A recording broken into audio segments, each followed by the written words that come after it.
तो अब हम बात करने जा रहे हैं प्रधानमंत्री जन औषधि परियोजना के बारे में। ठीक है, सो इस स्कीम की शुरुआत हुई थी 2008 में। 2008 में इस स्कीम का नाम था जन औषधि स्कीम, जिसको 2015 में चेंज करके इसका नाम हो गया प्रधानमंत्री जन औषधि योजना। और फिर एक साल बाद 2016 में इसका नाम कर दिया गया प्रधानमंत्री जन औषधि परियोजना। ठीक है, 2008, 2015, 2016 ये नाम आपका चेंज हुआ है। ठीक है, नोडल मिनिस्ट्री कौन सी है? गलती से भी ministry of health and family welfare नहीं मारिएगा आप लोग। इसकी जो नोडल मिनिस्ट्री है वह है ministry of chemical and fertiliser, और जो इम्प्लीमेंटिंग बॉडी है ना वह है pharmaceutical and medical device bureau of India. Tagline इसका है सेवा भी रोजगार भी। और जब ये स्कीम आई थी ना, तो उसका इनिशियल टारगेट ये था कि 2024 तक एटलीस्ट 10,000 प्रधानमंत्री जन औषधि केंद्र खोला जाएगा, और 2025 तक 10,500 केंद्र खोला जाएगा। और 734 डिस्ट्रिक्ट में, 734 डिस्ट्रिक्ट में, हर एक डिस्ट्रिक्ट में कम से कम एक केंद्र होंगे ही होंगे। टोटल डिस्ट्रिक्ट कितनी है इंडिया में?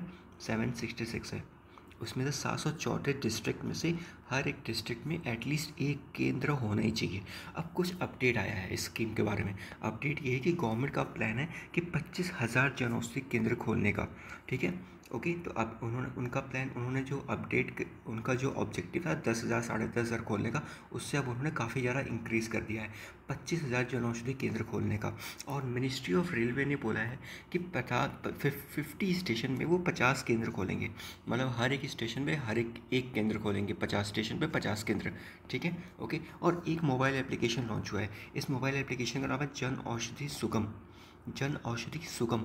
और एक बहुत इंपॉर्टेंट फैक्ट याद रखिएगा कि इस स्कीम के आने से ना, जब से ये स्कीम आया है अभी तक जो मिडिल क्लास है ना, वो 20,000 करोड़ रुपए सेव हो चुका है मिडिल क्लास का। ये बहुत इंपॉर्टेंट फैक्ट है। आप इसको सब्जेक्टिव में यूज़ कर सकते हो, चाहे इंक्लूसिव ग्रोथ हो, ठीक है, चाहे पॉवर्टी से रिलेटेड हो, हेल्थ से रिलेटेड हो, आप इसमें ये कोट कर सकते हो। बहुत इंपॉर्टेंट आता है आपके वैल्यू एडिशन के लिए इन सब्जेक्टिव एग्जाम। ठीक है, सो अभी तक मिडिल क्लास से 20,000 करोड़ रुपए सेव कर चुके हैं इस स्कीम के ज़रिए।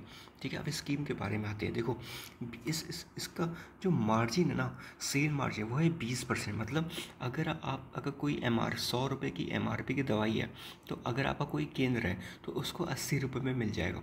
ठीक है, सो 20% का मार्जिन है। MRP पे आप 100 रुपये बेच सकते हो, तो आपको 20% का मार्जिन मिल जाएगा। ठीक है, सो जो मार्जिन है वो 20% का है MRP पे। ठीक है, अब कुछ एक नॉर्मल इंसेंटिव मिलेगा। नॉर्मल इंसेंटिव क्या है? सपोज करो आप अपना कोई केंद्र खोल रहे हो। ठीक है, कोई केंद्र खोल रहे हो। अब आप जब केंद्र खोलोगे तो कहीं ना कहीं किसी सप्लायर से आप दवाई लोगे। तो जब आप सप्लायर से दवाई लोगे तो उस जितना आपका कॉस्ट आया ना, उसका 15% विथ मैक्सिमम कैप 15,000 आपको सरकार हर महीना वापस करेगी। ठीक है, आपने एक महीने में 1 लाख की दवाई खरीदी सप्लायर से, 15% 15,000 हुआ इसका। ठीक है, 15,000 हुआ, तो 15,000 सरकार आपको उस महीने वापस कर देगी नेक्स्ट मंथ। अगर आपने फिर अगले महीने खरीदा तो फिर आपको फिर 15,000 का इंसेंटिव मिलेगा। ये कब तक मिलेगा? जब तक टोटल इंसेंटिव 5 लाख तक पूरा ना हो जाए।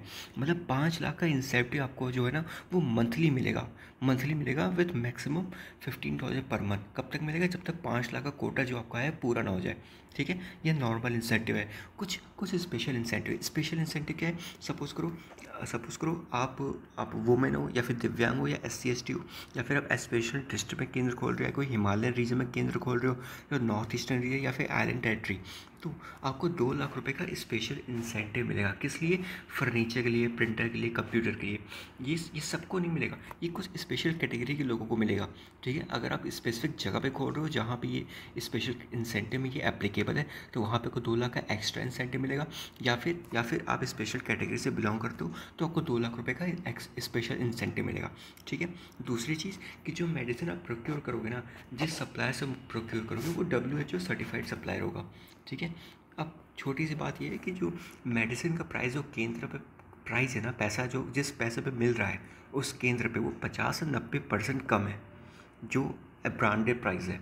समझ रहे हो? और एक सैनिटरी पैड है, वुमेन के जो सैनिटरी पैड है वो 1 रुपये पर पैड मिल रहे हैं। ये प्राइस याद रखिए, क्योंकि कुछ मॉक्स टेस्ट में मैंने ये देखे, एक क्वेश्चन पूछ रहे हैं। ठीक है, तो जो सैनिटरी पैड है वो 1 रुपये पर पैड के हिसाब से मिल रहे हैं। ठीक है, चलो ठीक है, थैंक यू।